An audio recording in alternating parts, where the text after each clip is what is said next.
Hey guys, tonight we begin with something deeply familiar, yet strangely alien. Sleep, or more precisely, the way our medieval ancestors experienced it. Which was a far cry from the 8-hour block we now worship. So before you settle in, take a moment to like the video and subscribe. But only if you appreciate what I create here, and tell me in the comments where you're from and what your local time is.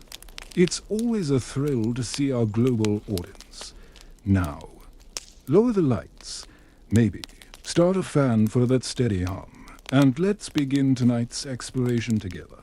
Before the glow of screens and the gospel of sleep hygiene, medieval people lived by a nighttime rhythm that would confound the modern mind. It was known as segmented sleep, a natural biphasic cycle broken cleanly into like a piece of hardtack. The pattern was straightforward. After the sun went down, most people went to bed, entering what they called the first sleep. Then, about 4 hours later, they would wake up, not by accident, but by design, and for the next hour or two, they'd engage in what could only be called nocturnal productivity. This wasn't seen as a sleep disorder. It was the norm, the watch, as this waking period was known, was considered a time of great utility and sometimes surprising sociability. People would use this interval for prayer, reading by candlelight, stoking the fire, or checking on their farm animals. Because nothing disrupts a good night's rest like anxiety over a wandering cow. And, of course, this was also deemed the perfect time for intimacy. Medieval medical texts and marriage guides suggested the body was rested and the mind was clear. Which sounds like a very polite way of saying everyone was too exhausted to start a fight. So, if you ever felt romantic for waking up early to make your partner breakfast, remember your ancestors were setting a very different standard. The second sleep would follow this break, lasting until the first light of dawn. This cycle was observed by everyone from peasants to princes. Even writers like Chaucer referenced it matter-of-factly. So yes, even in medieval times, people were writing about their sleep problems. Interestingly, modern science suggests segmented sleep may be humanity's natural state. This two-part cycle aligns with our circadian rhythms when we aren't exposed to artificial light. So, the next time you're staring at the ceiling at 2 a.m., don't stress, just murmur, "The watch has begun."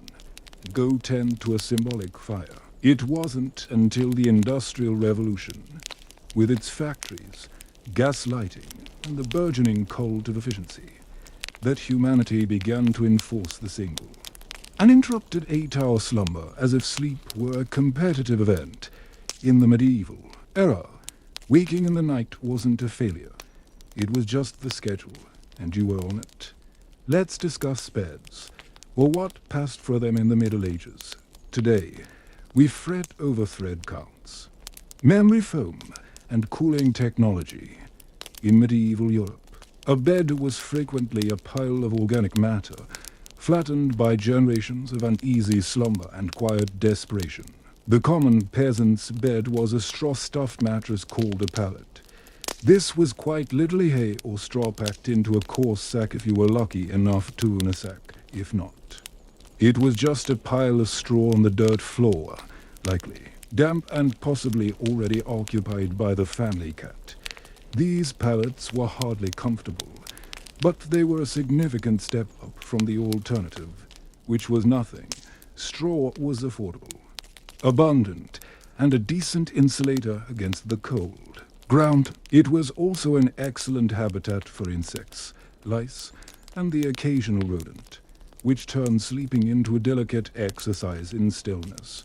If something itched, you ignored it. If it bit, you shifted and hoped it wouldn't happen again. A family with a bit more means might elevate their straw mattress on a simple wooden frame. This didn't radically improve the sleeping experience, but it did slightly lower the odds of waking up with a beetle in your ear. Linens were a luxury. Most people slept in the same clothes they wore all day.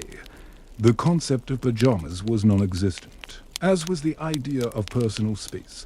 Entire families, parents, children, grandparents slept together in one room, sometimes on the very same pile of straw.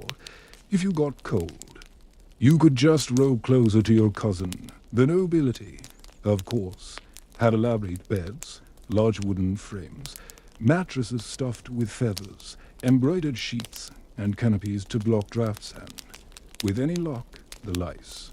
These beds were so precious they were often bequeathed in wills. You didn't just inherit property. You inherited Aunt Matilda's suspiciously lumpy feather bed. For most, however, a bed was a place to not die of exposure, to stay clear of the chickens, and maybe, just maybe, to dream of being wealthy enough to sleep on something that didn't rustle. When we hear the term nightcap today, we picture a comforting drink, perhaps with a splash of whiskey by a warm fire. But in the Middle Ages, a nightcap was not a beverage. It was a hat, a literal, often comical-looking piece of headwear designed to keep your brain from freezing solid while you slept. Medieval architecture was not known for its insulation, stone walls, drafty roofs, and windows made of animal horn or old paper did little to fend off the cold. Central heating was called a dog. To preserve body heat, which escapes most rapidly from the head, medieval people wore the humble nightcap. These hats varied in design, but the classic version was long and pointed, like something a gnome wizard might wear. They were typically made of wool, linen, or any scrap of fabric that could provide warmth. For men, it was a purely practical item. For women, it often served as a coif or head covering, which maintained modesty and concealed hair that hadn't been washed since the last major holiday. Beyond its practical use, the nightcap also carried social significance. In some areas, married women were expected to keep their heads covered at all times, even during sleep. The cap could be embroidered or dyed to signal a family's status, because nothing broadcasts success like a tiny flag on your head while you're unconscious in cities. Wearing a nightcap became a signal that you were off the clock. In Serene, door in one was the medieval equivalent of saying, "I'm not accepting visitors, and yes, this hat does mean I want you to leave." Nightcaps were usually paired with nightshirts, which were long, shapeless tunics. Think Ebenezer Scrooge before his spiritual awakening. Sleepwear was not about allure. It was about function, itchiness, and being occasionally flammable. Today, the thought of sleeping beside a total stranger is usually confined to emergency situations or budget travel nightmares. But in medieval Europe, it was standard practice. Imagine you are a traveling merchant or a pilgrim whose horse has given up the ghost. You find an inn and request lodging. You aren't given a room or even a bed to yourself. You are given a space in a bed that is already full. Medieval inns functioned more like communal dormitories than modern hotels. Privacy wasn't a feature. If a bed had an empty spot, you were sharing it, often with people who might snore, have night terrors, or a concerning number of skin ailments. This wasn't considered rude. It was simply efficient. Beds could accommodate 2, 3, or even 4 people, depending on their size and the occupant's tolerance. In larger towns, you might find yourself in a great hall with rows of beds and no personal space whatsoever. Snoring was a constant, and control over the blanket was a nightly battle. Sometimes men and women were separated, but not always. Some innkeepers tried to group travelers by trade, blacksmiths with blacksmiths, clergy with clergy, and presumably thieves with other thieves. But usually, it was first come, first served. While this sounds like a germaphobe's worst fear, it was a significant improvement over sleeping outside with the wolves and the elements. Worried about your purse, Most travelers slept with their money pouch tied to their body or tucked under their clothes. Others used their luggage as a pillow, turning it into a makeshift alarm system. If someone tried to move your bag, you would wake up before you woke up poor. The wealthy, naturally, avoided this. Nobles traveled with their own retinue and either camped in luxury or demanded private rooms from innkeepers who valued their own safety. In the medieval world, going to bed was a spiritual undertaking, a nightly bet with your eternal soul as the stakes. People didn't just fall asleep. They prepared for the possibility of not waking up. This is why bedtime prayers were so essential. Forget calming apps or white noise machines. Medieval sleepers concluded their day with confessions, psalms, and a thorough spiritual cleansing, just in case they died between dusk and dawn. The logic was simple. Death could come at any moment from disease, fire, demons, or simply from being over the age of 30 in the year 1250. So, you had better pray, not just for comfort, but because hell was a very real and terrifying prospect. And you didn't want to arrive unprepared. The popular child's prayer, "If I should die before I wake, I pray the Lord my soul to take," is a stark reminder of this worldview. Essentially, a legalistic acknowledgement of death as a potential bedtime companion. Adults had an entire repertoire of prayers for various threats. One for guilt, one for suspected demonic presence, and one for plague prevention, which unfortunately had a low success rate. Some even prayed to specific saints who were believed to watch over sleepers, like divine bouncers for your soul. The most devout, like monks and nuns, ended their day with Compline, the final prayer service. After Compline, a vow of silence was observed, which was easy since everyone was already exhausted and slightly afraid of the dark. Children were also taught to pray, partly for their souls and partly to keep them from asking why the goat was. In their bed again, parents told them that angels were watching, which sounds sweet until you realize it was less about guardianship and more about a celestial surveillance system, in essence. Bedtime prayer was about last-minute spiritual risk management, like running a final antivirus scan on your soul before shutting down for the night. In our modern era, dreams are often dismissed as the brain's nightly housekeeping random firings of neurons, stress byproducts, or the result of too much late-night cheese. But in the medieval world, dreams were serious business, with potentially eternal consequences. Dreams weren't just mental noise. They were considered direct messages from God, saints, the devil, or perhaps the dubious relic you touched last week. Some dreams were seen as divine guidance, while others were demonic snares. Either way, you were expected to pay close attention, perhaps by writing it down, confessing it to a priest, or fasting for a few days to be safe. Theologians and monks spent a significant amount of time interpreting dreams. Entire books were written to decode their symbolism. Dreaming of fire could signify hell. Dreaming of water might mean purification or drowning. Dreaming of a goat-headed man juggling fish meant you should contact a priest immediately. Medieval people believed the soul remained active during sleep, which meant that your actions in a dream could reveal your true spiritual state. That dream, where you stole a loaf of bread, it might be your subconscious admitting to real-world gluttony. Or you might just be hungry. Still, better to confess it. Monks and nuns often kept dream journals and discussed them with their superiors. Some were celebrated for having holy visions in their sleep. Others were quietly advised to eat fewer onions before bed. Dreams also served as powerful narrative tools. Medieval literature is filled with dream sequences when nights are visited by angels, demons, or allegorical figures reciting poetry.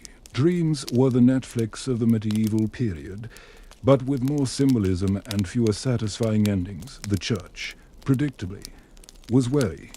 Not all dreams were from God. Some were thought to be planted by demons to lead the innocent astray. If you had an unwholesome dream, it could mean your soul was under spiritual attack or that you had slept too close to the fire again. In modern times, some of us let our pets sleep in our beds. It's a cozy, if sometimes hairy, arrangement in the Middle Ages. However, sharing your bed with an animal wasn't a lifestyle choice. It was a survival strategy. Let's be clear. Medieval homes were not built for comfort. They had stone walls. No insulation, drafts so powerful they could have been named. The family pig often served as a form of central heating. In peasant households, it was common for humans and livestock to share the same living space, sometimes the same bed, and frequently the same pile of straw. Chickens roamed freely. Dogs slept at your feet, and pigs snored by the hearth. If you were lucky, none of them would bite you in your sleep. This wasn't about sentimentality, though people certainly valued their animals. It was about staying alive. Animals produce body heat. A large dog could prevent your toes from freezing. A cow in the corner could raise the room's temperature by a crucial degree or two, which felt like a miracle in the depths of winter. Medieval peasant homes often consisted of a single room for all activities: cooking, eating, sleeping, and sometimes dying. Everyone, human and animal, shared the space. A child might be nestled between a parent and a goat. A rooster might serve as a very effective, if startling, alarm clock. As for hygiene, it's best not to dwell on it. For wealthier families, this was less common. Nobles didn't typically sleep next to their livestock, though they might keep lapdogs in their beds, more for status and fleet distribution than for warmth. Some castles even had designated sleeping quarters for prized animals because nothing says you're powerful like a dog with its own room. There were, of course, downsides. Animals can be noisy and are not known for their respect for personal space. But medieval people were adaptable. A hoof to the face at 3 a.m. was just part of the nightly routine. If you've ever shared a room in a hostel and thought it was a bit cramped, allow me to introduce the medieval monastic dormitory, a place where comfort went to be quietly judged. Monasteries did not believe in personal space, softness, or, for the most part, fun. The typical dormitory, or dorter, housed dozens of monks in a single large room, ranged in neat rows like pious sardines. Beds were often little more than wooden planks, perhaps with a thin straw mattress if the abbot was feeling particularly generous. Monks slept fully clothed, not from modesty, but because changing in the dark at 2 a.m. for prayers was more trouble than it was worth. The monastic habit-robe, belt, and sandals served as both spiritual uniform and meager insulation. If you were cold, you just had to endure it. There were no pillows, no privacy, and absolutely no conversation. Silence was strictly enforced under the rule of Saint Benedict. A loud groan in your sleep could earn you extra chores for a week. Snoring, however, was a theological gray area. You couldn't control it. But if it disturbed others, the Lord and your fellow monks would hold you accountable. Lighting was minimal, perhaps a single candle. You didn't need to see. You just needed to lie still and avoid sin. That was the primary objective, despite the harsh conditions. Monks viewed their Spartan beds as a form of spiritual training, a way to prepare for the afterlife by denying the body any comfort. Sleep was not a pleasure, but a scheduled necessity. Some monks even slept sitting up to avoid any hint of luxury or improper thoughts. Compared to this, the peasant's straw pile with the snoring pig starts to look almost appealing. At least the pig didn't judge your spiritual state. Let's discuss something that would horrify the modern sleeper: waking up on purpose at 2 a.m., not for a snack or to check your phone. But for prayer, loud, cold, candlelit prayer in medieval monasteries, this was the norm. Monks and nuns lived by a rigid schedule of canonical hours, which included matins, the first service of the day. And by day, we mean the deepest part of the night, when even the nocturnal animals were still asleep. A bell would toll, rung by whichever monk had drawn the short straw, and the entire dormitory of sleep-deprived figures would shuffle in silence to the chapel. They were still in their full habits, because monks did not have pajamas. The only layering system they recognized was a spiritual one, inside the chapel, illuminated by flickering candles and surrounded by cold stone. They would chant psalms, recite scripture, and do their best not to fall asleep standing up. This was a real problem. Records show monks being disciplined for dozing off mid-prayer, usually with extra chores or more prayers. You fell asleep during matins. Congratulations. You get to lead the next one. Matins could last for an hour or more, with some enthusiastic orders stretching it to 2. Imagine trying to remain spiritually focused while your stomach growls, reminding you that dinner was a bowl of thin soup and a moral lesson, and your body is actively trying to shut down. After the service, monks might return to bed for their second sleep or, in stricter monasteries, proceed directly to study or manual labor, because nothing says devotion like threshing wheat on 4 hours of broken rest. Why so early? The idea was to sacrifice comfort and dedicate the quietest part of the night to God. Free from the distractions of the day, it was a potent symbol of commitment, or at least it was once you got past the numb feet and Brother Ambrose's off-key chanting. In the modern world, sleeping alone is often seen as a luxury, a sign of independence, or simply the ability to control the thermostat. In the medieval world, however, sleeping alone was considered strange, impractical, and even dangerous. First, there was the issue of warmth. Beds, as we've established, were not particularly cozy. Stone walls and open chimneys did little to retain heat, so people shared beds for body heat, not out of affection, but out of thermal necessity. Children slept with siblings, parents, and occasionally a visiting neighbor's child. It was a perpetual sleepover, but no one had a choice in the matter. Beyond warmth, there was a spiritual reason for sleeping in groups. Many believed the night was the devil's prime time for mischief. Alone in the dark, your soul was thought to be vulnerable to temptation or demonic influence. Having others nearby created a sort of spiritual safety net if something went wrong. At least there would be a witness. For children, being alone at night was almost unthinkable, not just for comfort, but because ghosts, fairies, and other wandering spirits were considered a real part of the nocturnal landscape. Folk tales warned that solitary sleep was an invitation to peril, and unlike modern bedtime stories, these often had grim endings. Even married couples frequently shared their beds with children.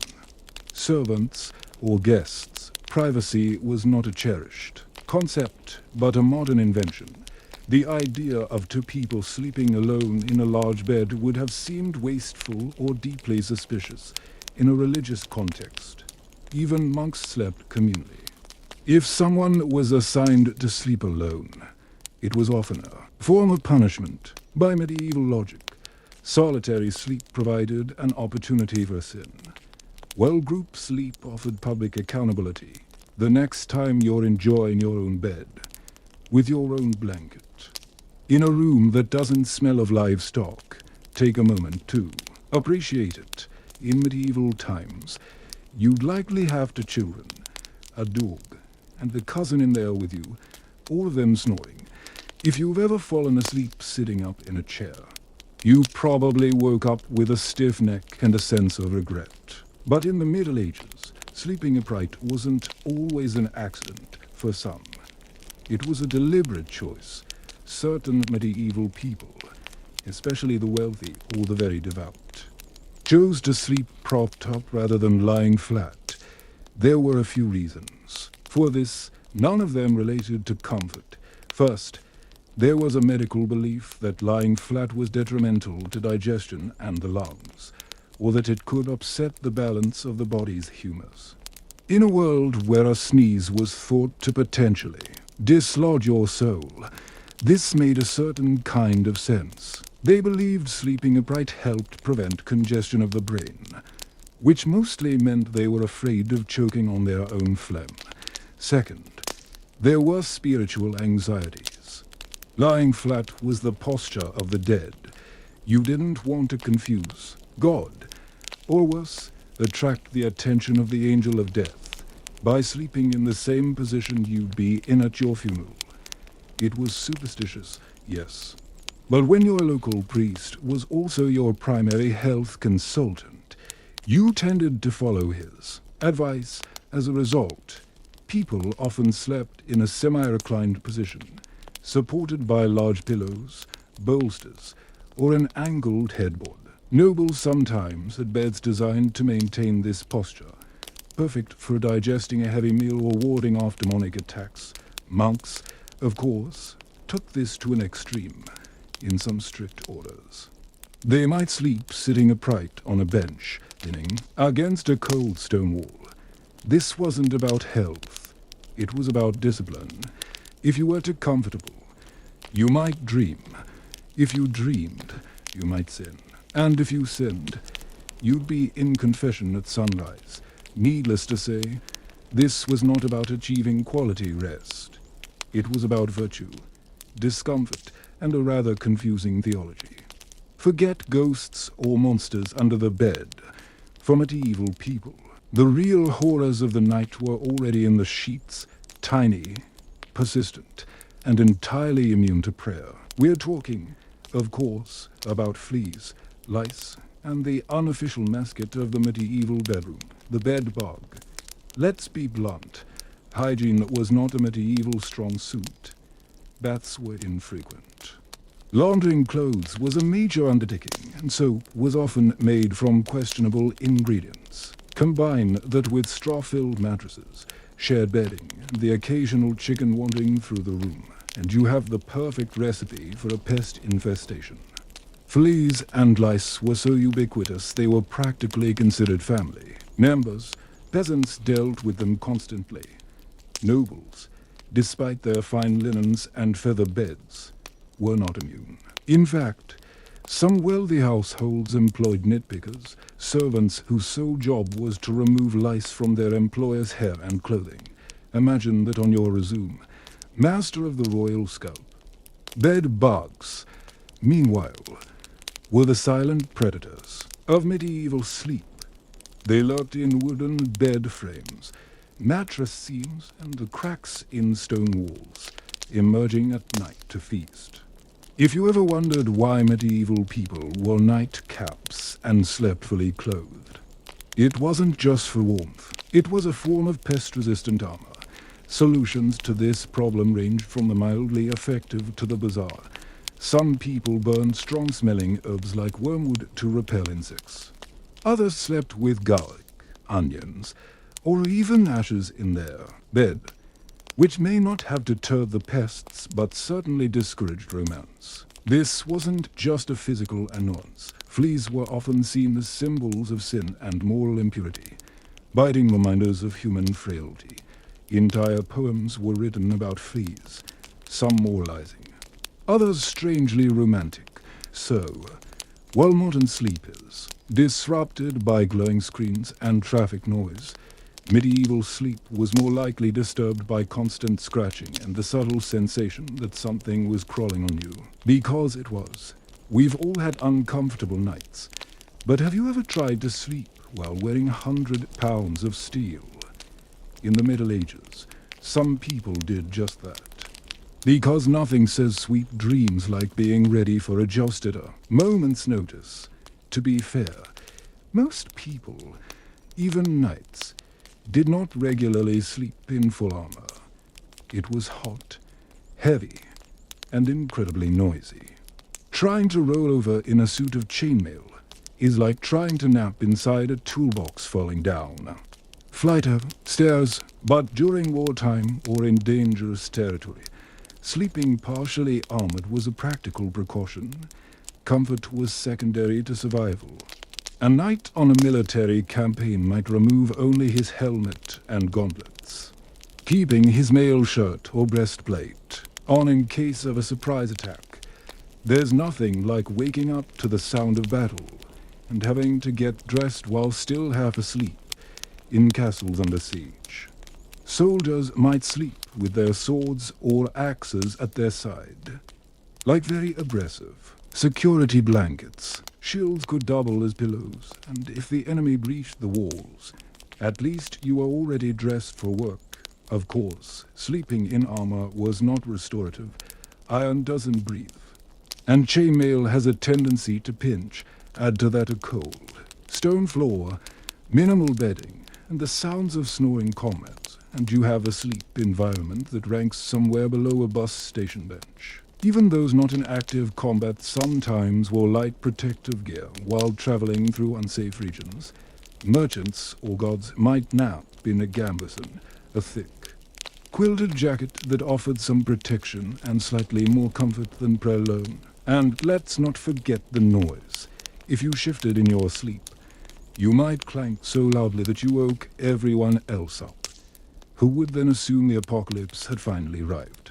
In an age of nightly demons, lice, and livestock in the bedroom, you might think sleepwalking was just another minor inconvenience. But you'd be wrong. It was far more dramatic than that. In the Middle Ages, if you started wandering round in your sleep, people didn't attribute it to stress or a bad meal. They assumed you were possessed, bewitched, or had unresolved issues with a local ghost. Sleepwalking, or noctambulation, was poorly understood and widely feared. The sight of someone rising from their straw pallet, shuffling across a room, with a blank stare, was less a harmless sleep disorder and more a sign of demonic influence. Contemporary accounts reveal a genuine terror of sleepwalkers. Imagine a man in a lorgnette, eyes glazed over, mumbling in a language he doesn't know while stepping over sleeping animals. Your first thought would be ghost or heretic, or both, and an exorcism might be scheduled before breakfast. Some believed sleepwalking was caused by an imbalance of the bodily humors, particularly an excess of black bile, which was the medieval explanation for almost everything mysterious. Others thought the soul temporarily left the body during sleep, leaving it to wander about like an untethered donkey. To prevent these nightly excursions, people tried various remedies, from herbal concoctions to praying over the bed, hanging iron charms, or, in more practical cases, simply tying a person's leg to a piece of furniture, if that seems extreme. Remember that medieval homes had open fires, sharp tools lying about, and chamber pots waiting to be tripped over. There were even rumors of people climbing onto rooftops in their sleep.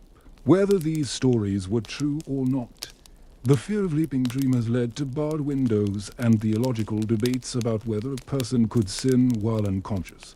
Thankfully, most sleepwalkers just paced or muttered, but if someone sleepwalked into a church, the local might see it as a divine sign or call for a cleansing ritual, just to be safe. If medieval life taught people anything, it was how to sleep through absolute chaos, church bells, thunderstorms, screaming animals. The occasional siege for the sleep-deprived inhabitants of the Middle Ages. These were just background sounds, the white noise of their era. Let's start with the bells. Church bells punctuated every part of the day. Sunrise, prayer times, meals, and, of course, the brutally early hour of matins at 2 or 3 a.m.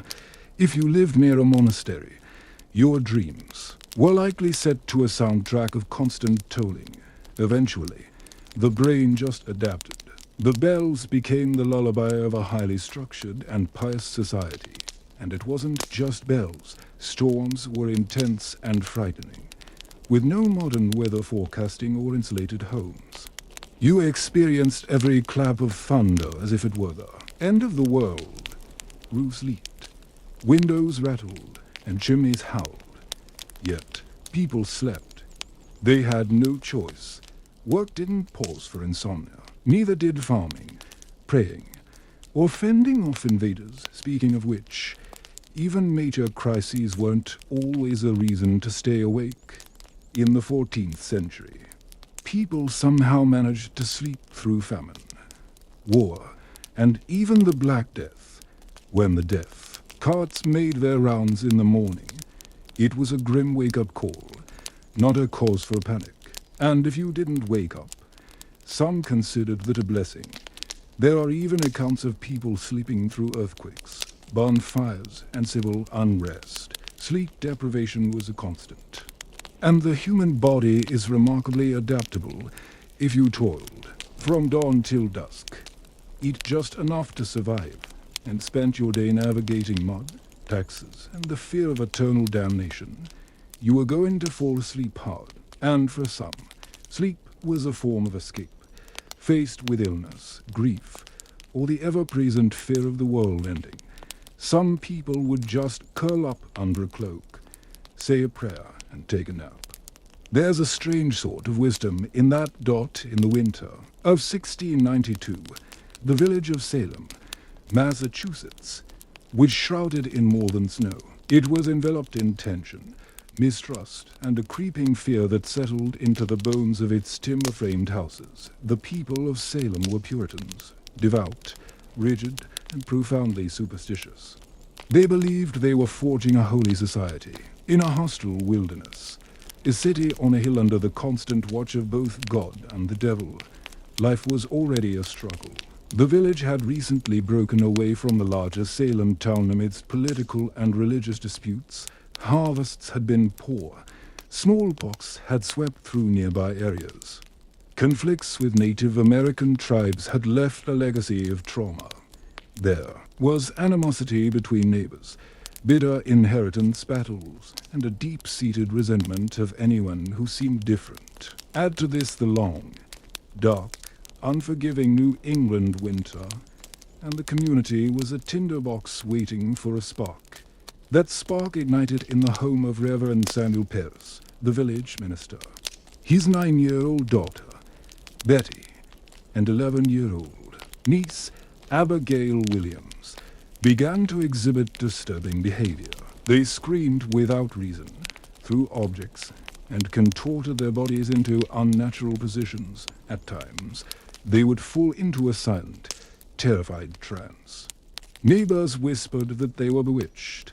The girls themselves claimed to be tormented by invisible forces, pinched and bitten by unseen specters. Reverend Pierce, at a loss, summoned a local physician, William Griggs, after finding no physical explanation for their symptoms.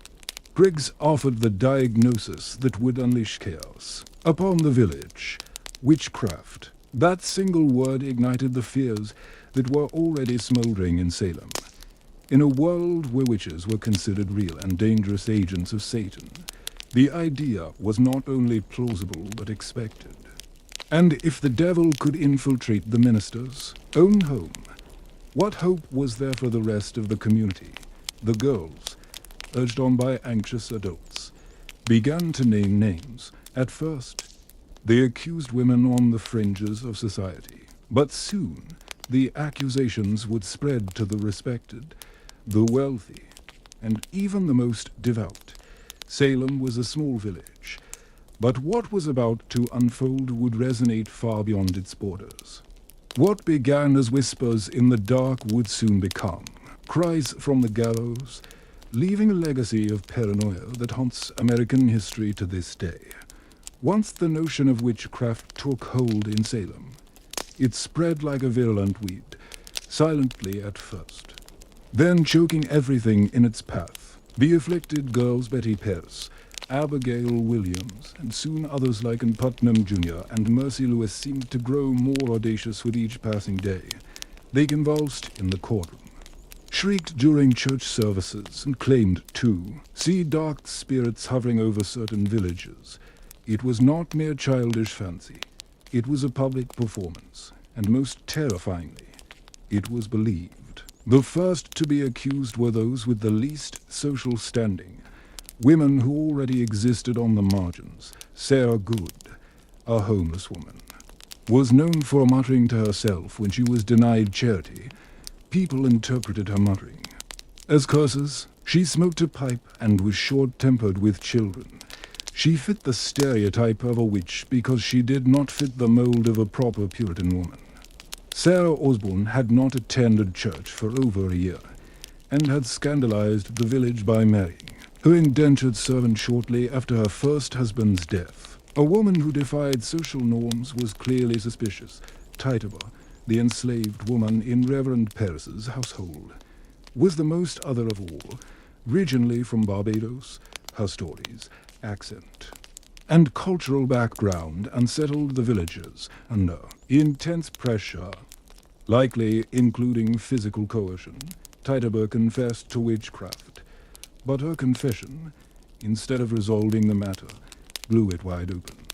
She spun a tale of a tall man in black, a figure associated with the devil who commanded her to sign his book. She described seeing strange creatures, yellow birds, red cats, and spectral dogs. Most damningly, she claimed there were other witches in Salem. That was all the court needed to hear. Once Tituba opened that door, a flood of accusations followed. New names were added to the list each week. Neighbors accused neighbors. Old resentments were cloaked in righteous piety. Property disputes were reframed as spectral attacks. If a cow fell ill, it must be witchcraft. If a baby cried during a sermon, surely the devil was at work. The fear became so pervasive that even the innocent were afraid to speak out. To defend an accused, which was to risk being accused yourself.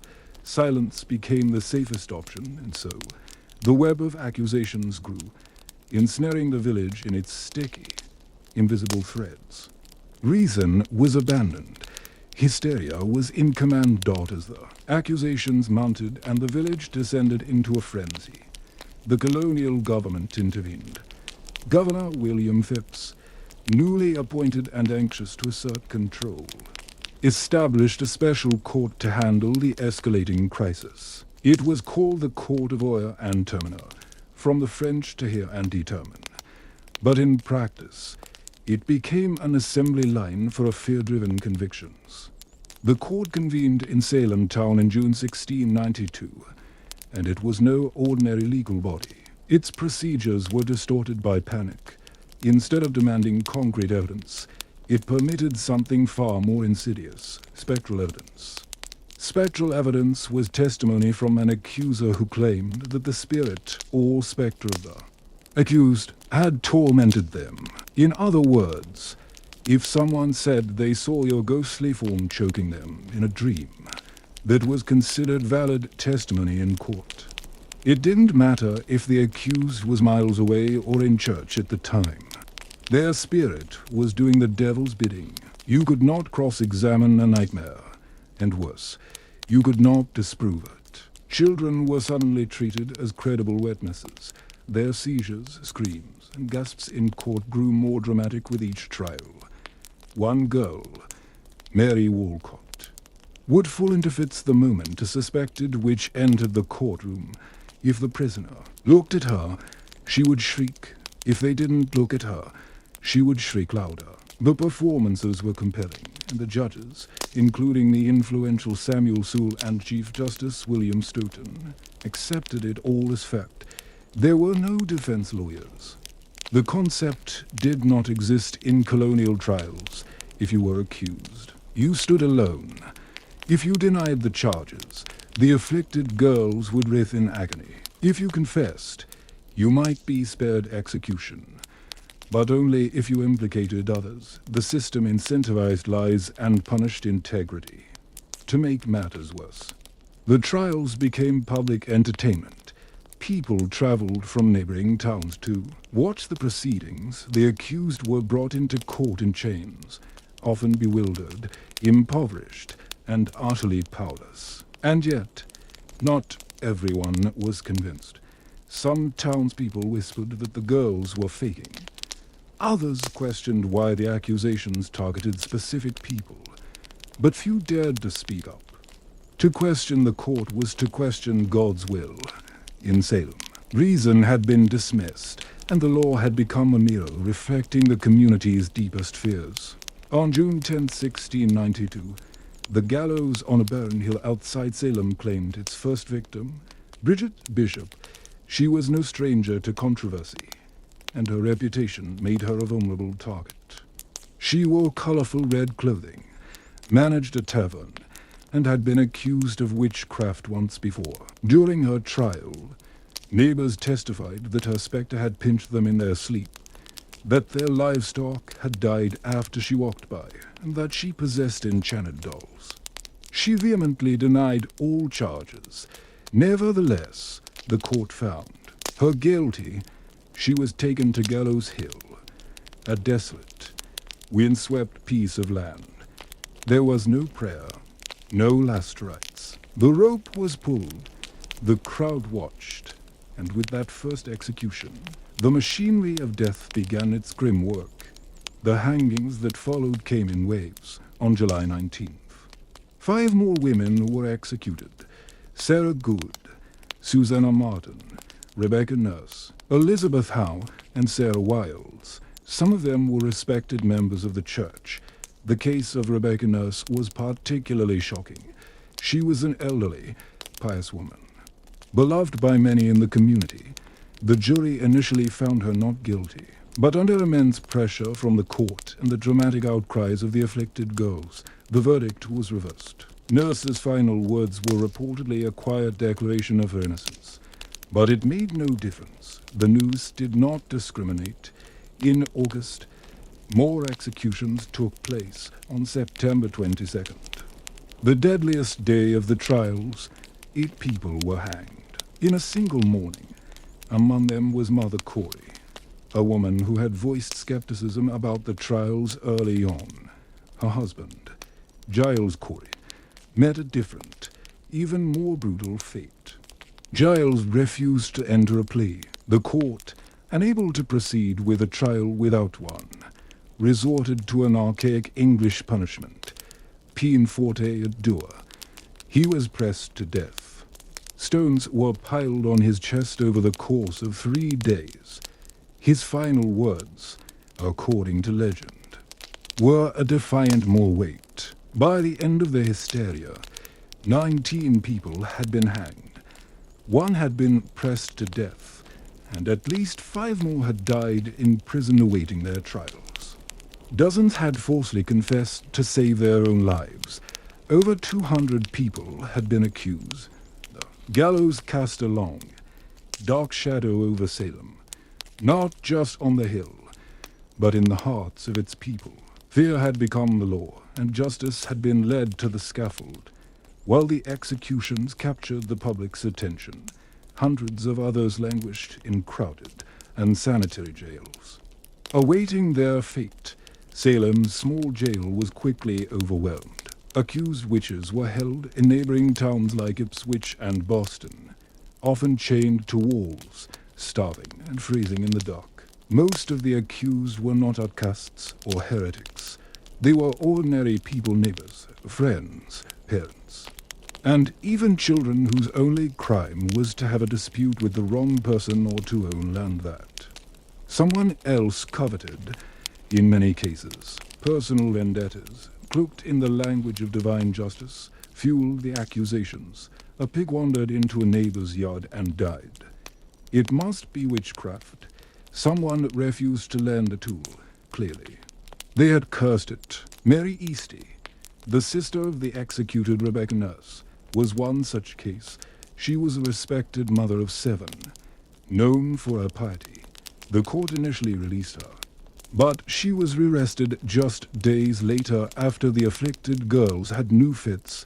Her second arrest sealed her fate. In a final, eloquent petition to the judges, Mary pleaded not for her own life, but for them to stop the proceedings before more innocent blood is shed.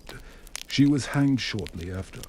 Another heartbreaking case was that of Dorothy Good, the 4-year-old daughter of Sarah Good. After her mother's arrest, Dorothy was interrogated and, under duress, confessed to being a witch. Her fearful, incoherent answers were taken as a genuine confession. She was imprisoned for 8 months, kept in chains. When she was finally released, she was mentally scarred for life. Pregnant women were not spared. Elizabeth Proctor, whose husband John would be hanged, was found guilty and sentenced to die. But because she was pregnant, her execution was postponed. This delay likely saved her life, as she gave birth in jail and was eventually released after the hysteria subsided. The accusation snowballed. Some of the accused confessed in desperation to avoid execution, and then named others to deflect suspicion. Entire families were drawn into the nightmare. Meanwhile, the jails grew more crowded. Food was scarce, and disease was rampant. Some died in prison, lost in a legal limbo of paranoia, and still. New names were added to the list each week. In Salem, it no longer mattered who you were, only who was willing to speak your name in court. By the autumn of 1692, the spell of hysteria began to break. The turning point did not come from a sudden return to reason, but because the accusations had grown to bold and had begun to target the powerful. Reverend George Burroughs, a former minister of Salem, was arrested and charged with being the ringleader of the witches. He was an educated, well-spoken man who had previously had conflicts with some influential families in the village. That was enough to condemn him. But on the day of his execution, Burroughs did something that stunned the crowd. He stood on the gallows and perfectly recited the Lord's Prayer, something that was widely believed to be impossible for a witch to do. The crowd fell silent. Some people began to weep. Even the most hardened observers were shaken. The execution proceeded. But a seed of doubt had been planted. Then came the accusation against Mary Phipps, the wife of Governor William Phipps. Suddenly, the hysteria had reached the highest levels of colonial society. Governor Phipps, already troubled by the growing chaos and criticism, finally took decisive action. In October 1692, he dissolved the Court of Oyer and Termina, effectively halting all pending trials and executions. Public opinion had begun to shift. Ministers who had once been silent or complicit started to speak out. Increased Mather, one of the colony's most respected theologians, publicly condemned the use of spectral evidence. It were better, he wrote, that 10 suspected witches should escape, than that one innocent person should be condemned. This was a radical idea in a society that had, for months, believed the exact opposite. People who had once flocked to the trials began to question them. The jails were still full, but the public's thirst for more convictions had waned. Too many respected figures had been accused, and too many innocent people had been buried. The villagers were beginning to see that this was not divine justice. It was madness. Confession stopped. Some of the accusers recanted their stories or disappeared from public view. Those who had once been the loudest proponents of the trials now fell silent. The fear had not vanished, but it had exhausted itself. The public craved stability. The officials wanted to save face. And Salem, bruised and ashamed, was finally ready to awaken from its nightmare. The storm was passing, but the devastation it had caused was irreversible. By late 1692, the legal framework that had propelled the hysteria began to crumble under its own weight. With the Court of Oyer and Termina gone, a new, more sober court, the Superior Court of Judicature, was established in early 1693.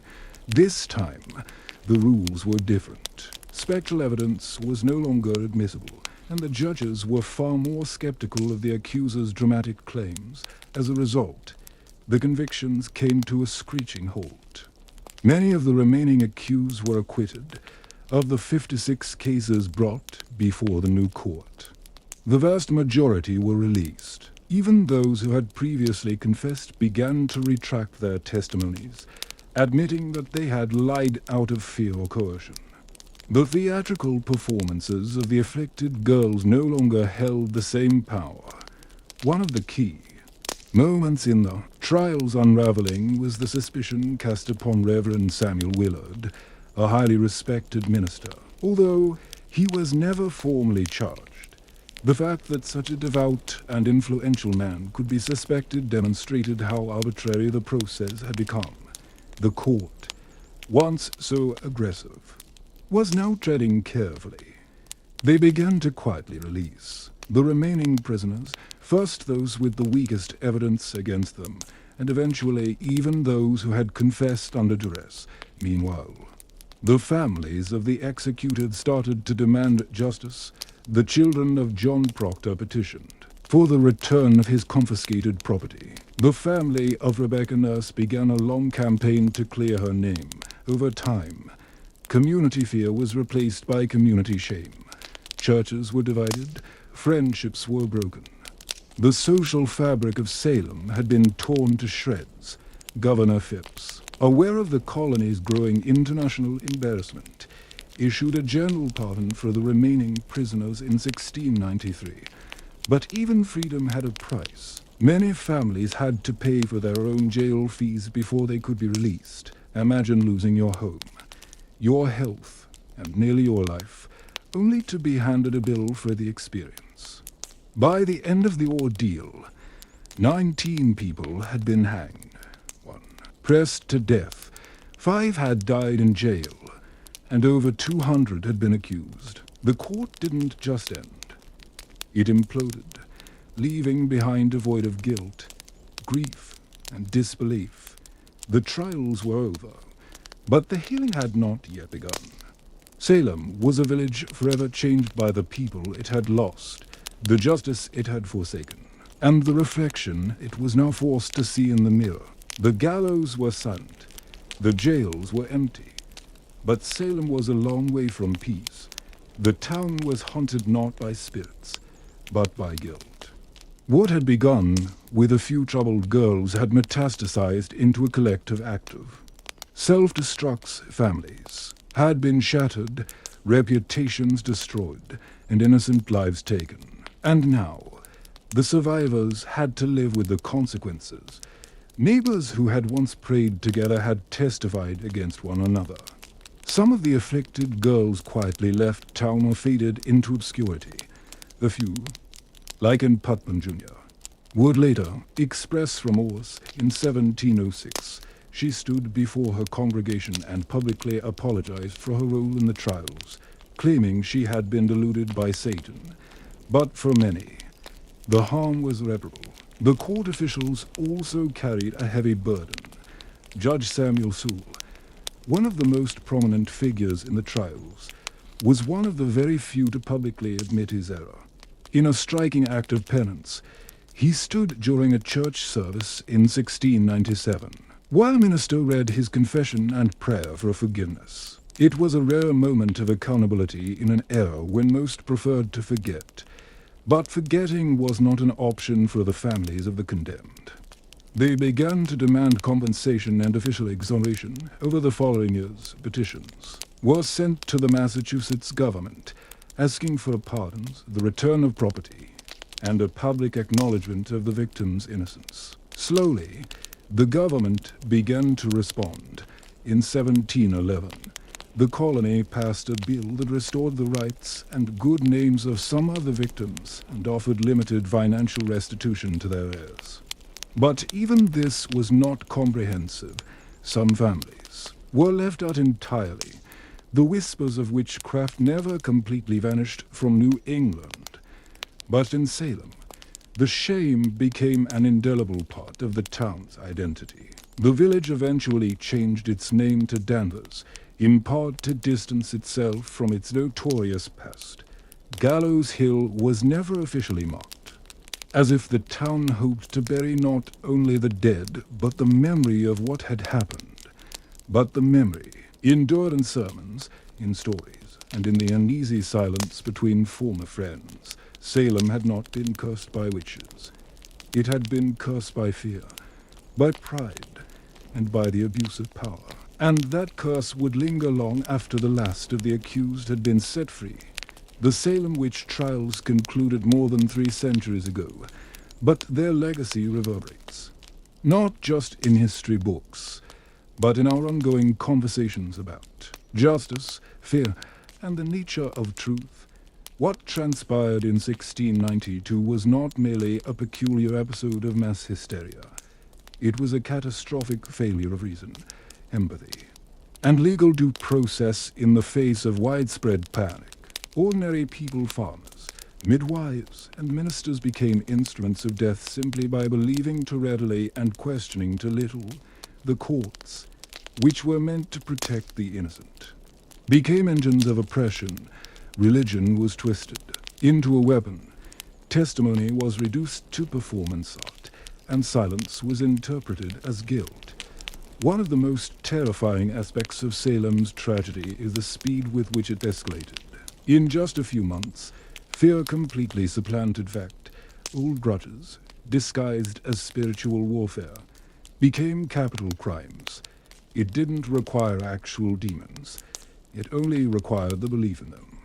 But the trials also imparted hard-won lessons that would influence the development of American society. In the years that followed, the Salem episode was repeatedly invoked in debates about due process and civil liberties. The U.S. Constitution, drafted nearly a century later, would include protections that were a direct response to the injustices of Salem, such as the right to legal counsel, the right to confront one's accusers, and the requirement of concrete evidence. These were not abstract principles. They were forged in the fire of tragedies like the one that consumed Gallows Hill. In modern times, the term witch hunt has become a common metaphor for political persecution or moral panic, though it is often used without a full appreciation for the real terror those words once represented. In truth, Salem was not a metaphor. It was a town where real people were executed for imaginary crimes, betrayed by the very institutions that were supposed to protect them. Perhaps the most enduring lesson is this: unchecked fear can become its own form of tyranny, and when that fear is validated by power, by courts, by churches, by governments, it becomes nearly impossible to stop. The Salem witch trials serve as a timeless cautionary tale, not just of one village's descent into madness, but of how easily reason can be overthrown when fear is given a seat of authority. The gallows are gone, the courtrooms are quiet, but the warning remains: truth is fragile, justice is not guaranteed, and history has a way of repeating itself if we fail to remember. Fulvia was born round 83 BC into the prominent, but somewhat unconventional Fulvi family, an old plebeian house that had long since fought its way into Rome's political elite. While not one of the ancient patrician clans, the Fulvi had a history of producing consuls, generals, and orators. Their lineage was marked by both ambition and a penchant for causing trouble. Fulvia's father, Marcus Fulvius Bambalio, was more known for his speech impediment than his political achievements. His nickname, Bambalio, literally meant stutterer. But Fulvia, she was no stutterer. She was born to speak and to be heard from her earliest years. Fulvia would have been immersed in the high-stakes world of Roman power. Senators and military commanders would have debated policy in her family home. Elections, alliances, and betrayals were the news of the day. She would have observed that politics was not just conducted in the forum, but was also shaped by marriages, funerals, rumors, and clandestine meetings. Elite Roman women were expected to be demure partners, refined, educated, but ultimately subservient. Fulvia would shatter every one of those expectations, She was wealthy, well-educated, and well-connected, and she was keenly aware of her advantages. While the details of her early life were sparse, her later actions paint a picture of a young woman who was astute, politically savvy, and utterly fearless. This was not a woman who would fade into the background. She possessed a formidable personality, a sharp political intellect, and the determination to act in the male-dominated arena of Roman governance. This was also an era of unprecedented turmoil. The Republic was coming apart at the seams. Civil wars, populist uprisings, and the power struggles between strongmen like Sulla, Pompey, and Caesar were turning Rome into a powder keg. The old rules were being discarded, and Fulvia came of age right in the midst of this chaos. Rather than shy away from it, Fulvia learned to thrive in it. Her upbringing did not produce the modest matron that Rome idealized. It produced a woman who saw politics not as a man's world to be feared, but as a battlefield to be won. She would go on to marry 3 of the most powerful and radical men in Roman history. But Fulvia would not just marry power. She would command armies, lead rebellions, and become the first Roman woman to have her image placed on a coin, not as a goddess, but as herself. Rome was not prepared for a Fulvia. But she was more than ready for Rome. Fulvia's first marriage, to Publius Clodius Pulcher, was anything but ordinary. Clodius was not a typical Roman aristocrat.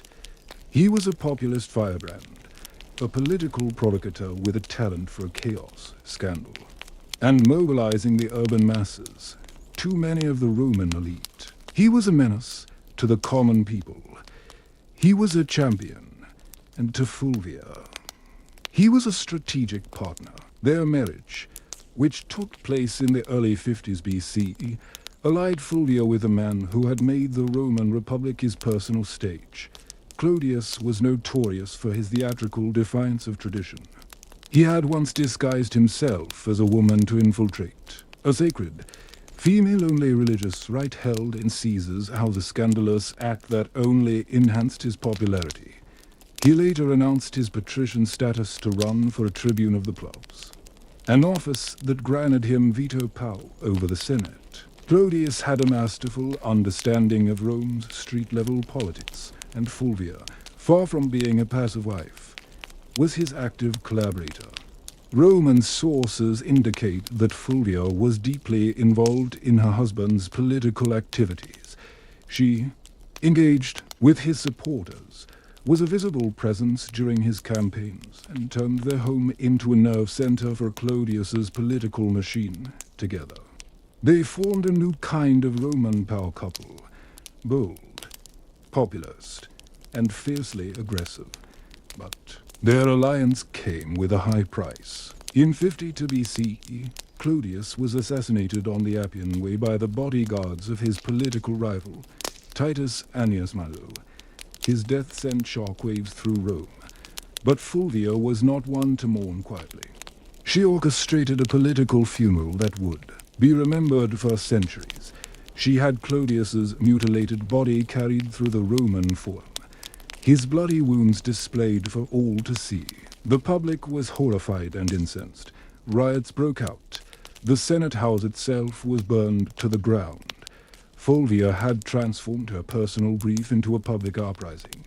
This was her first major political maneuver, and it was a stunning success. Her ability to manipulate public sentiment, to use spectacle as a political tool, and to wield her husband's legacy as a weapon established her as a new and formidable player in Roman politics.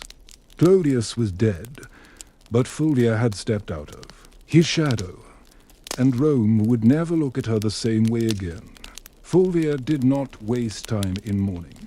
In Rome, political influence was a perishable commodity, and she knew this better than anyone. Soon after the violent death of Clodius Pulcher, she entered into her second marriage, this time to Gaius Scribonius, Curio, a rising political star and one of Julius Caesar's most ardent supporters. At first glance, Curio seemed an odd choice.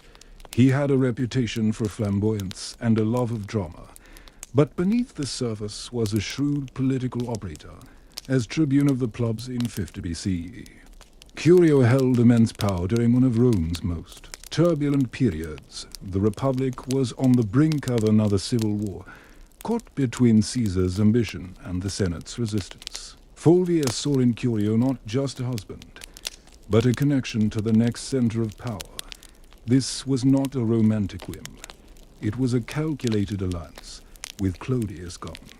Fulvia needed a new political anchor, someone who could continue the populist movement her first husband had started and who had the backing of Caesar. Curio was the perfect fit. Through him, Fulvia remained deeply connected to the shifting power dynamics of Rome. She didn't just marry into Caesar's faction. She helped to shape it. Fulvia ensured that Clodius's supporters remained organized, rechanneling their loyalty to Curio and keeping the urban populace politically mobilized. But the Roman world was rapidly disintegrating. Tensions between Caesar and Pompey finally erupted into full-blown civil war. Curio threw his support behind Caesar, and Fulvia, as always, remained politically active. She reportedly helped to organize support and manage resources for her husband's military efforts. In 49 BCE, Curio led an expedition to Africa to secure the province for Caesar. But the campaign was a disaster. He was ambushed and killed by the forces of King Juba of Numidia. His army was annihilated for the second time. Fulvia was a widow, and for the second time, Rome watched to see if she would retreat into obscurity. She did not. The death of Curio only enhanced her reputation as a political widow of remarkable resilience. She had now lost 2 husbands to Rome's political violence, both of whom had died fighting for a populist cause. But Fulvia was far from defeated. Her most audacious partnership and her most dramatic chapter were yet to come. Fulvia's third and most renowned marriage was to Mark Antony, the ambitious general and loyal lieutenant of Julius Caesar. Their union, which took place around 47 BCE, was not simply a romantic match. It was a fusion of power. Fulvia had already demonstrated her mastery of Roman street politics. Antony, who was rapidly ascending through the military and political ranks, needed that kind of strategic support in Rome. Together, they became one of the most politically formidable couples of the late Republic by the time of their marriage. Fulvia was well acquainted with bloodshed and betrayal. She had buried 2 husbands and outmaneuvered countless political foes. Antony was no stranger to scandal himself. He was a notorious drinker and gambler, and his personal life was a mess. But in Fulvia, he found someone who could do more than just tolerate his behavior. She could protect his interests, manage his alliances, and rally his supporters when he was away on campaign. And Antony, for all his recklessness, understood her value. He granted Fulvia a level of authority that no Roman woman had ever publicly wielded before. She reviewed his correspondence, issued orders in his name, participated in political meetings, and influenced appointments. Roman historians, who were mostly hostile to her, portrayed her as domineering and power-hungry. But what truly disturbed them was not her ambition. It was that she behaved like a Roman man in a world that had no framework for such a woman. After Caesar's assassination in 44 BCE, the Republic was once again plunged into chaos. Antony moved quickly to position himself as Caesar's political successor, but it was Fulvia who held down the fort in Rome, while Antony formed the second triumvirate with Octavian and Lepidus.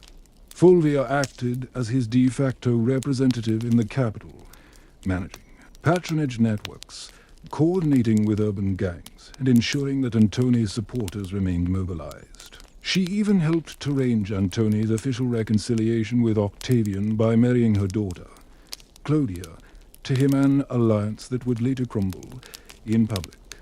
Fulvia was seen not just as Antony's wife, but as his political partner. Roman coins were minted bearing both Antony's image and her own. an unprecedented acknowledgement of her status. She was not lurking in the shadows of power. She was standing in its full light. But power in Rome was always a precarious thing, and Fulvia was about to discover the limits of how far a woman could go before Rome pushed back. While Mark Antony was engaged in military campaigns and political negotiations across the Roman world, it was Fulvia who effectively governed the streets of Rome. She was not just his wife, she was his regent in everything but name. In an era where violence, bribery, and raw influence were the tools of governance, Fulvia proved she could wield them as skillfully as any man in the Senate.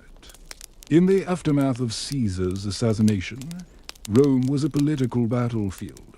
Power was a constantly shifting target. Fulvia understood this and secured Antony's authority in the capital by becoming his political proxy. She directed his allies, managed his relationship with the urban plebs, negotiated with various factions, and, most audaciously, waged political warfare with words and money.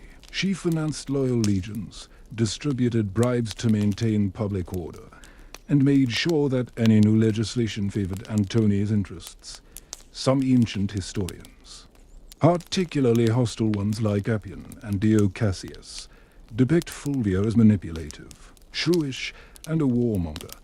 But beneath the misogynistic hyperbole is the image of a woman actively practicing politics in a world that had no place for a woman doing anything beyond domestic duties. Fulvia was building coalitions, backing military commanders, and even issuing decrees functions normally reserved for senators and consuls.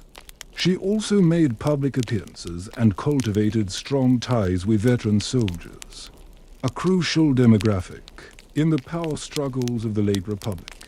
While Antony was campaigning in the East, Fulvia was often the public face of his authority in Italy, meeting with centurions, influencing decisions about land grants, and reminding the soldiers that their loyalty to Antony would be rewarded.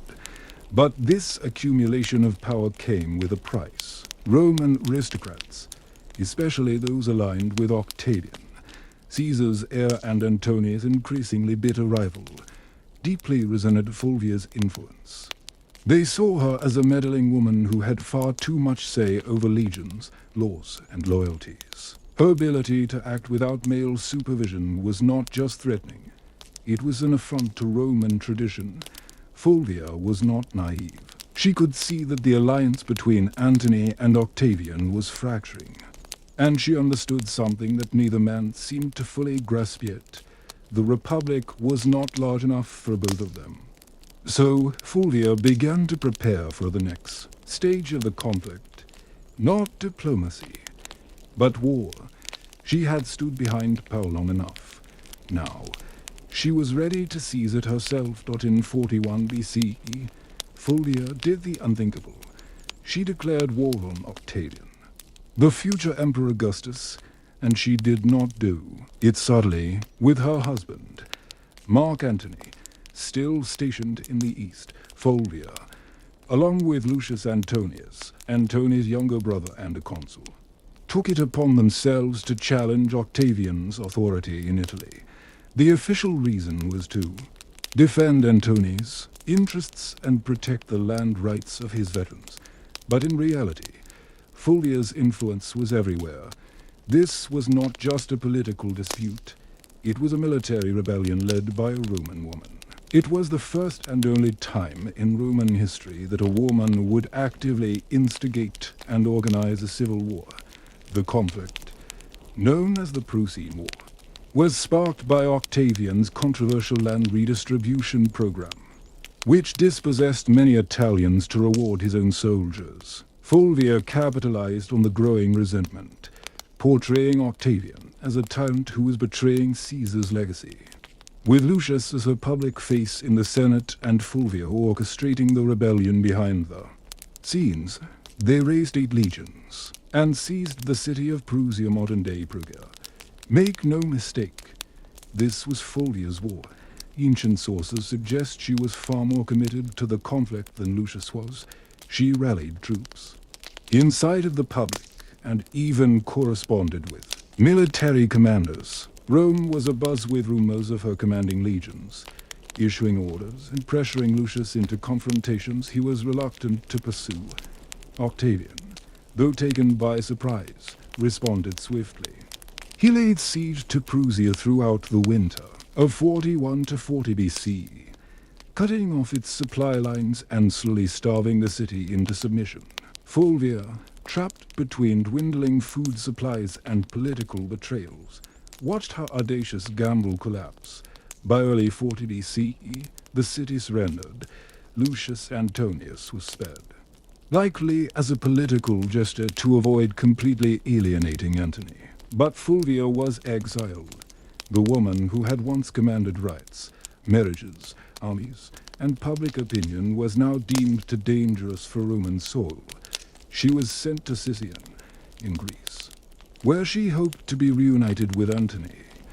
But Antony did not come to her rescue. The once formidable alliance between husband and wife had been eroded by war and distance. Fulvia had acted in his name, but perhaps without his full consent.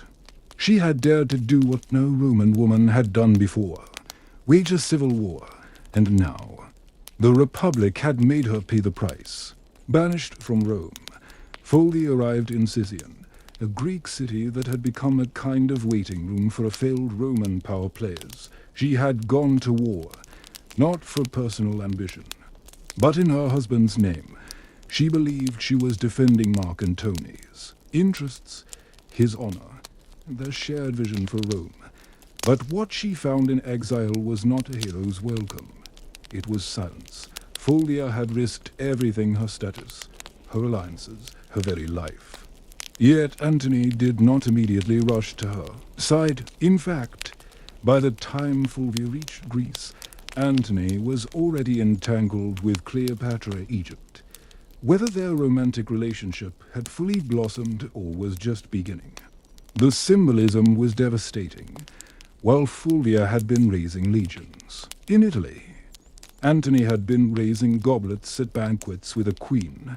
The betrayal was not just personal, it was political.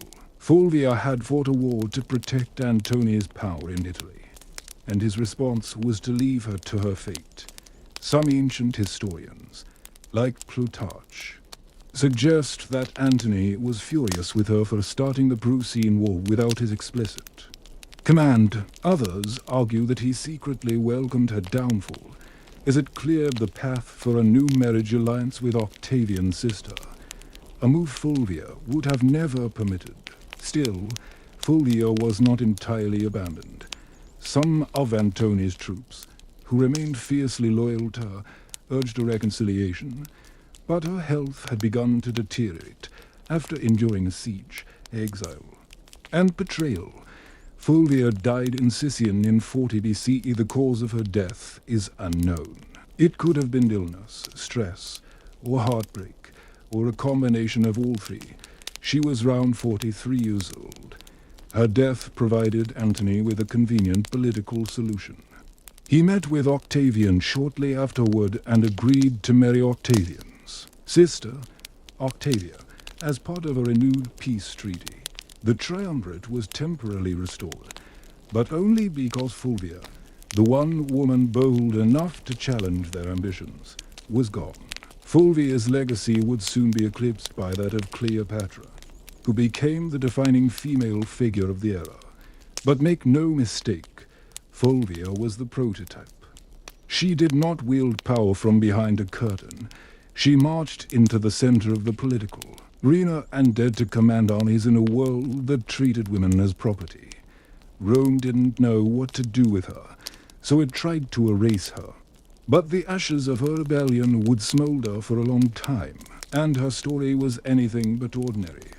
After Fulvia's death in 40 BC, the men she had once challenged, Antony, Octavian, and even her former allies, began the work of rewriting her history.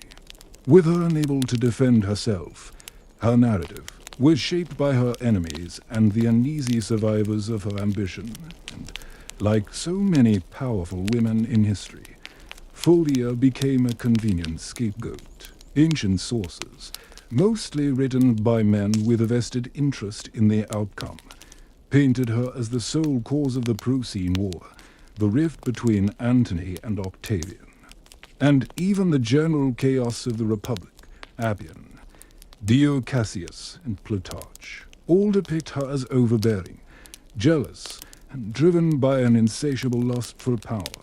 They claimed she had manipulated Lucius Antonius into the conflict, deliberately antagonized Octavian, and was even responsible for Antonius' eventual estrangement from Rome. But were these accusations fair? Not in the least. Fulvia had operated in a political environment where violence and manipulation were the norm. At least for men, she was no more ambitious than Caesar, no more aggressive than Pompey, and far less ruthless than Octavian would ultimately become. Her only real crime was that she was a woman who acted like a Roman man, and Rome had no place for that. She was not confined to the home, quietly weaving or serving as a decorative political pawn. She was writing letters to generals, organizing street mobs, and commanding the loyalty of troops, and that made her dangerous, not just to Octavian, but to the historical record itself. Even Mark Antony, the man whose legacy she had fought to protect, conveniently blamed Fulvia for the civil strife after reconciling with Octavian and marrying his sister. Antony used Fulvia's death as a diplomatic reset button.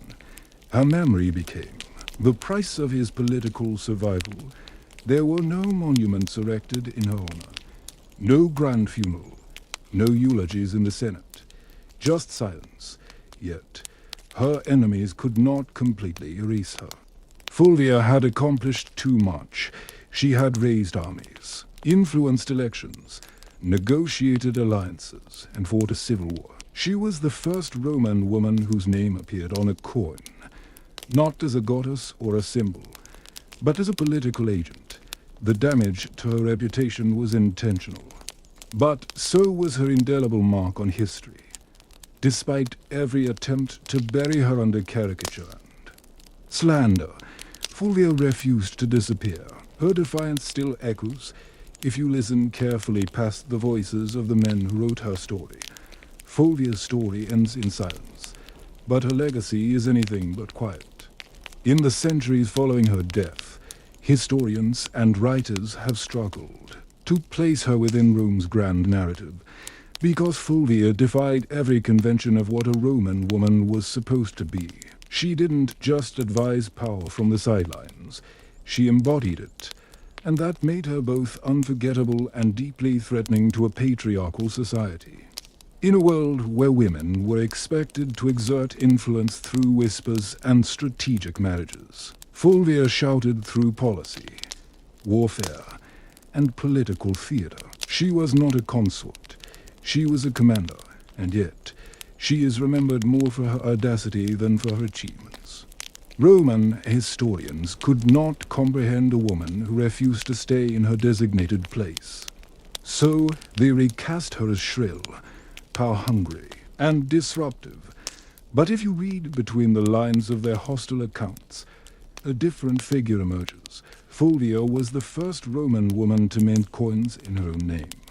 She organized political factions, used marriage as a tactical tool, and manipulated Roman strict politics with astonishing skill. She navigated the civil wars of the 1st century BC not as a victim, but as a protagonist, a woman whose influence terrified senators and shaped the destinies of the triumvirs. Her downfall was not due to incompetence, it was due to her gender and her timing. Had she been born a man, she might be remembered as a second Caesar or a more charismatic Cato.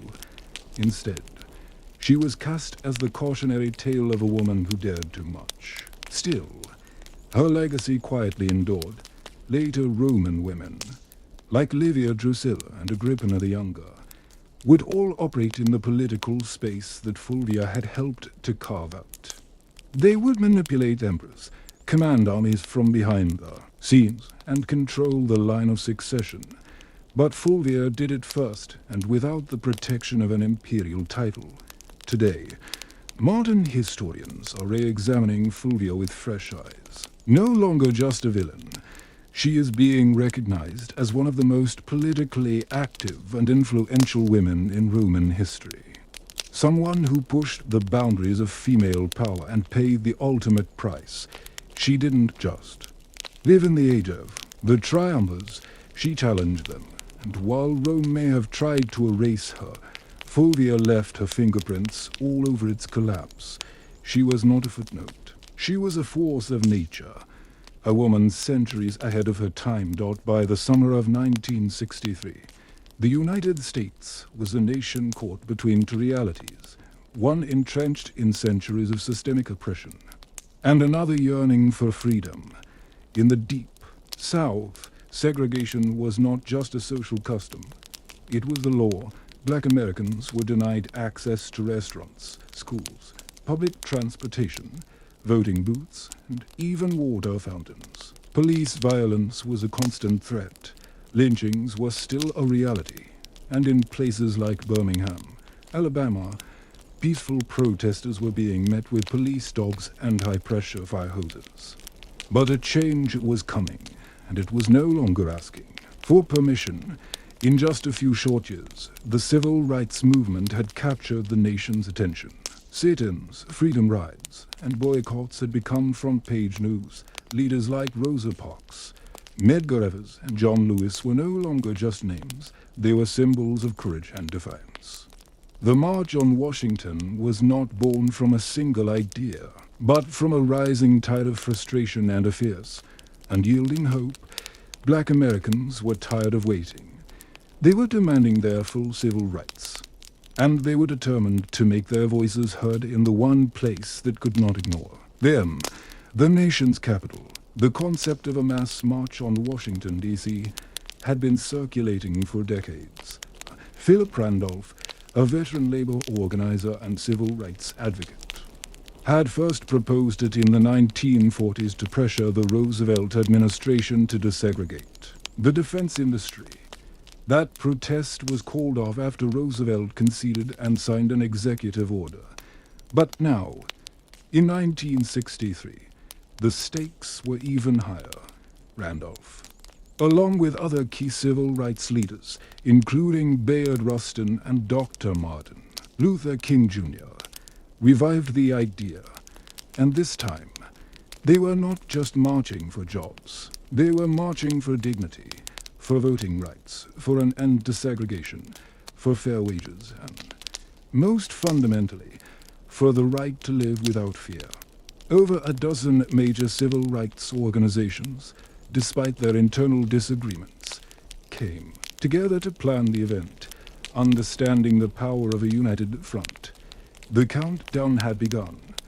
Buses were being chartered, flyers were being distributed, and word was spreading through communities across the country and all over America. People were preparing for what would become one of the most iconic moments in the nation's history. The dream was beginning to take shape, one footstep at a time. Organizing a protest of any size in Washington, D.C.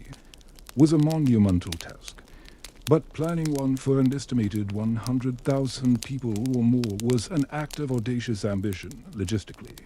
It was a nightmare. Food, water, transportation, sound systems, portable toilets, medical stations, permits, crowd management, and security plans all had to be arranged. Yet, somehow, they made it happen. At the heart of this controlled chaos was Bayard Rustin, a man who, despite being openly gay and often relegated to the background for political reasons, was a strategic genius. Rustin had studied nonviolent resistance under Gandhi's followers in India. He had been arrested, beaten, and surveilled by the FBI, but nothing deterred him.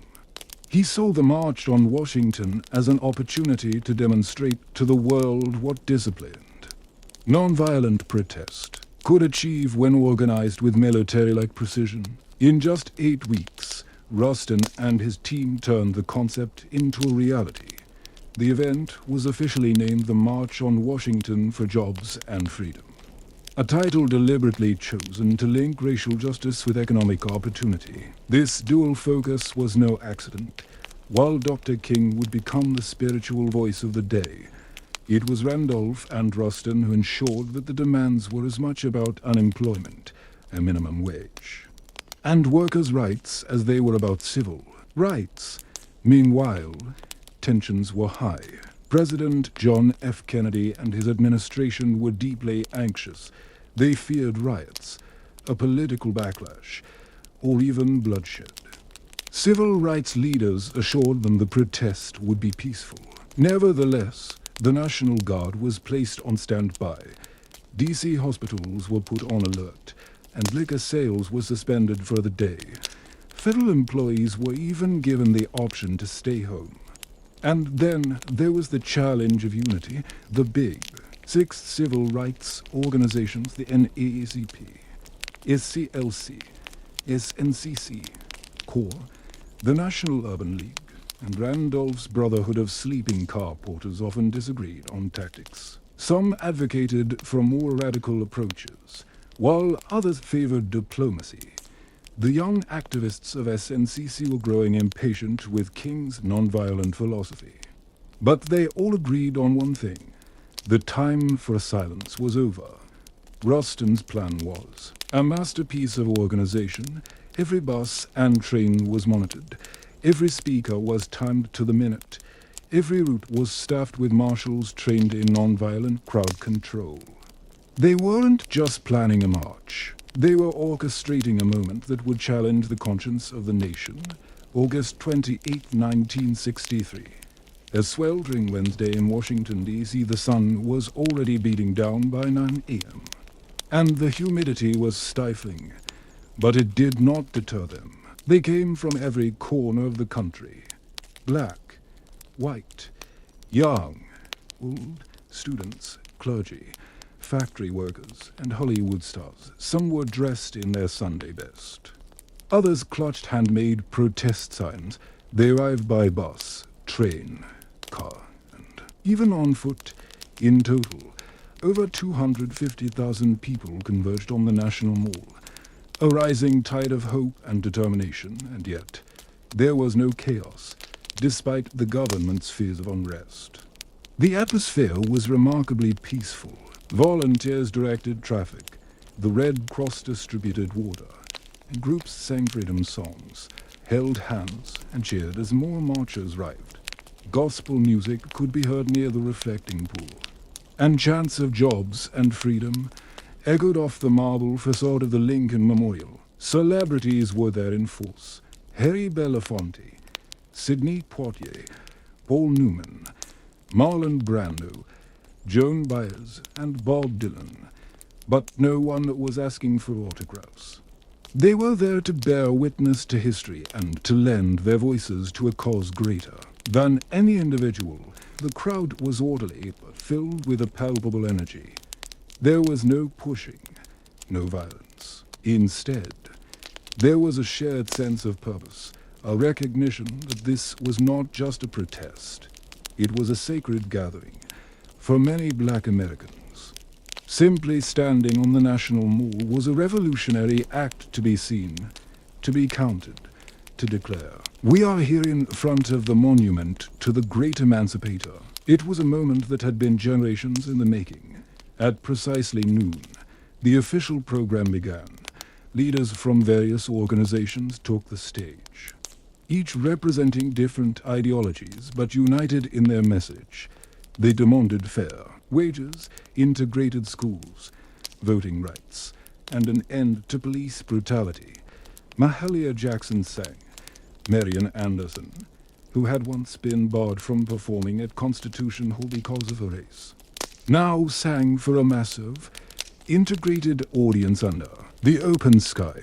As the afternoon wore on, the anticipation grew, not from tension, but from expectation.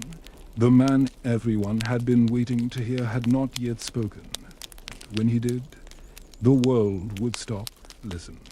And remember, the march wasn't just making history. It was becoming a legend. Minute by minute, dot by mid-afternoon, A hush fell over the crowd, not because they were weary, but because they knew the moment had arrived. Standing in the shadow of the Lincoln Memorial, Dr. Martin Luther King Jr. stepped up to the podium. He wore a dark suit and a calm expression that belied the fire within him. He held a prepared speech, written in collaboration with his advisors the night before. But what the world would remember was not what was on the page. It was what came from his soul. He began with a measured tone, outlining the grim reality of segregation, police violence, and the nation's broken promises. 100 years later, he declared, referencing the Emancipation Proclamation, "The Negro is still not free." His voice rose and fell with the cadence of a sermon. Using repetition and rhythm as powerful rhetorical tools, the crowd listened intently, some nodding in agreement, others wiping away tears.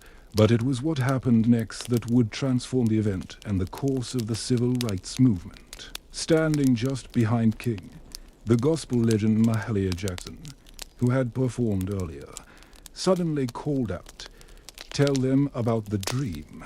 Martin, "Tell them about the dream," King did.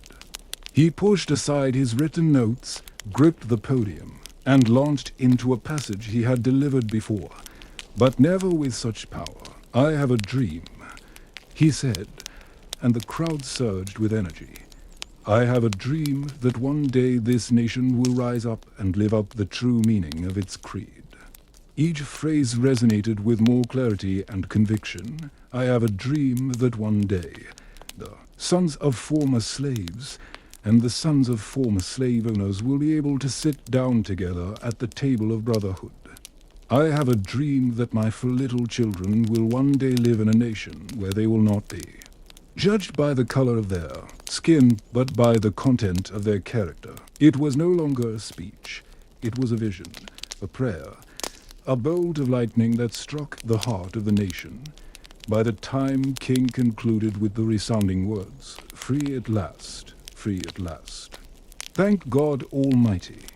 We are free at last," the crowd erupted in a wave of applause, tears, and shouts of joy. They knew they had just witnessed more than a great oration. They had heard a prophecy. The power of the March on Washington was not just in the speeches or the music. It was in the people. The sheer scale of the gathering was breathtaking. They had come from Mississippi and Michigan, from Alabama and New York, from California and all points in between. Some were veteran activists, while others had never left their hometowns before. They had packed lunches, endured 20-hour bus rides, and slept in their church clothes just to be there. Many were ordinary people maids, teachers, steel workers, and postal clerks who saw themselves not as political actors, but as witnesses to history. They didn't just want change. They were the change. There were children in the crowd. 2 young black girls with ribbons in their hair, boys with hand-drawn signs. Parents lifted their toddlers onto their shoulders so they could see the Lincoln Memorial and hear the voices carrying over the loudspeakers. For them, this was not just an event. It was the dawn of a new world. Some faces stood out. A young John Lewis, just 23 years old, represented the Student Nonviolent Coordinating Committee, SNCC. His original speech was so fiery and uncompromising that senior leaders had asked him to tone it down just minutes before he took the stage. He reluctantly agreed. But his call for radical change still electrified the crowd. And then there was Daisy Bates, the only woman to speak that day, not in her own right, but to read a prepared statement on behalf of other women in the movement. The organizers had faced criticism for marginalizing female voices, and Bates's brief but powerful message highlighted a stark reality, even within a movement dedicated to equality. Some voices still struggled to be heard. Also present were union organizers, rabbis, nuns, priests, and students from every background. They did not all agree on strategy. Some favored King's nonviolence. while others were drawn to Malcolm X's more militant stance. But for that one day, their differences were set aside. Unity prevailed. It was a visual symphony of American possibility. White and black hands linked in solidarity. Freedom now, buttons pinned to lapels, and the sound of 250,000 souls breathing as one. The faces in the crowd were not just watching history unfold. They were shaping it, and none of them would ever forget what they saw. While the world witnessed a spectacle of unity and inspiration on the steps of the Lincoln Memorial, behind the scenes, the March on Washington was anything but simple. What appeared to be a flawlessly executed event was, in reality, held together by sheer will, improvisation, and last-minute compromises. Bayard Rustin, the march's chief architect, had to contend not only with logistical challenges, but also with intense political pressure. He was constantly under scrutiny, not just for being an openly gay man and a former communist, but because some civil rights leaders feared his identity could be used to discredit the entire movement. In fact, Congressman Adam Clayton Powell had once threatened to publicly accuse Rustin and Dr. King of having an affair if King did not remove Rustin from a previous campaign. This threat loomed over every stage of the planning. Then there was the issue of women's voices. Despite the crucial roles played by women like Ella Baker, Diane Nash, and Dorothy Height, none were invited to deliver a major address. Rosa Parks was in the crowd that day, a revered figure, but she was not given the microphone. The powerful optics of the march concealed a difficult truth. The movement still grappled with its own internal hierarchies and blind spots, even among the big six organizations. Tension simmered. The leaders of SNCC were growing increasingly frustrated with the slow pace of change and the older generation's emphasis on moderation. They wanted to confront systemic racism more aggressively. Cole shared similar frustrations, but for one day, unity was deemed paramount. Meanwhile, the federal government watched with extreme apprehension. J. Edgar Hoover's FBI had assigned hundreds of agents to spy on the organizers. They bugged hotel rooms, tailed key figures, and compiled extensive dossiers. They were convinced the march would turn violent or that communists would seize control of the event. When none of their fears materialized, they simply intensified their surveillance, particularly of Dr. King. And let's not forget the financial aspect. The march cost over $250,000, the equivalent of millions today. Most of the funds were raised through unions and sympathetic donors, but organizers were scrambling for resources until the very last minute. They even had to borrow walkie-talkies from the Boy Scouts. The March on Washington was historic, yes, but it was also profoundly human, imperfect, messy, political, and unfinished. Much like the nation, it aimed to heal till the sun began to set. Behind the Washington Monument, the massive crowd slowly began to disperse. People hugged, cried, sang, and lingered for as long as they could, reluctant to leave what felt like hallowed ground. But the march was over. The speeches had been delivered, the signs had been raised, and the world had watched. Now, a crucial question hung in the humid August air. What comes next? In the days that followed, the media reaction was cautiously favorable. Major newspapers acknowledged the historic significance of the event, though often with a tone of detached observation. Many praised it for being orderly and dignified, which was a coded way of saying no one rioted. Few outlets devoted much space to the specific demands of the march, such as the call for a federal jobs program or a $2 minimum wage equivalent to about $20 today. But everyone covered Dr. King's speech. That, at least, was impossible to ignore. President John F. Kennedy, who had initially been wary of the march, watched it unfold on television with growing admiration. He called the event impressive and met with civil rights leaders at the White House immediately. Afterward, but legislative progress remained slow. His proposed civil rights bill was still stuck in Congress, filibustered by Southern Democrats.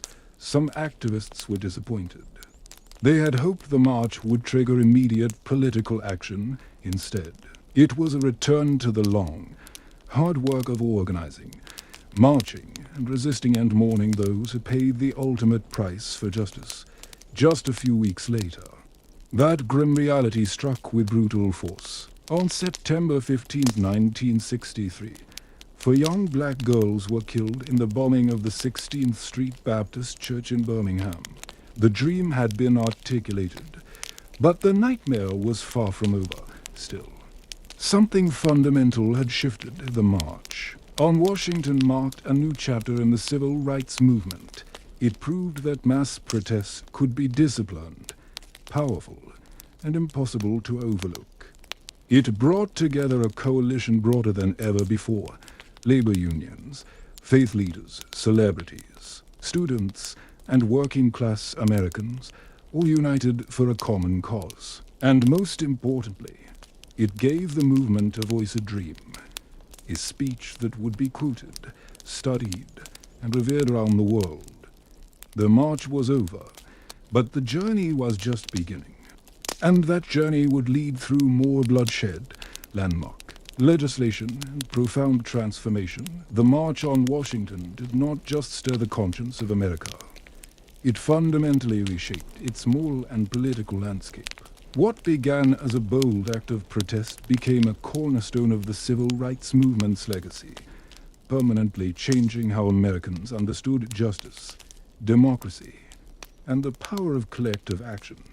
In legislative terms, the march did not produce immediate results, but it created an undeniable momentum. Less than a year later, in July 1964, President Lyndon B. Johnson signed the Civil Rights Act into law, outlawing segregation in public accommodations and banning employment discrimination in 1965. The Voting Rights Act followed, striking a decisive blow against the Jim Crow laws that had disenfranchised black voters for generations. Would these bills have passed without the march? Perhaps. But would they have carried the same moral weight and public pressure? Almost certainly not, for Martin Luther King Jr. The speech he delivered that day elevated him from a respected leader to a global icon. But this fame came at a great cost: increased surveillance, constant threats, and, ultimately, his assassination in 1968.